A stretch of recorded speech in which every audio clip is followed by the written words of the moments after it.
গতকাল বিকেলে গাজীপুর চৌরাস্তা চান্দিনা এলাকায় আসাদুজ্জামান তুহিন নামের এক সাংবাদিককে চাঁদাবাজির ভিডিও লাইভ করায় এক মহিলার নেতৃত্বে কয়েকজন যুবক হাতে রামদা তাড়ালো চাকু দিয়ে এলোপাথারি কুপিয়ে তাকে হত্যা করা হয়।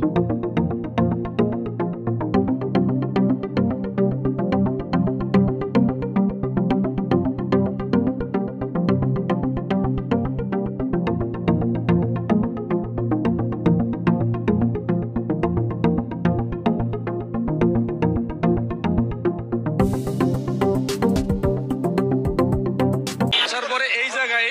রাস্তার মাথায় ও আর আমি একসাথে আসতেছি, এর মধ্যে মহিলা আর কয়েকটা ছেলে একজনটা ধাওয়ানি মারছে, সে সাদা শার্ট গায়ে ধাওয়ানি দেওয়ানে সে ওই দৌড় দিচ্ছে, যখন স্যান বাইর করছে ওই ছেলেটা তো বাঁচার লাগে দৌড় দিচ্ছে, তখন ও আমার কাছেই ও হঠাৎ করে পিছ দিয়ে দৌড় দিল, ও আমার মোবাইল বাইর করছে, বুঝতে পারছেন? তো মোবাইল বের করে তখন আমি ওরা খুঁজতেছি কই গেল, সব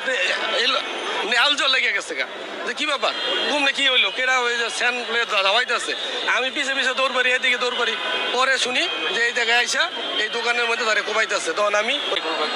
বা কারা দুষ্কৃতিকারী কুপিয়ে হত্যা করেছে। আমরা এখানে আসার পরে কিছু তথ্য পেয়েছি, ভিডিও ফুটেজ পেয়েছি,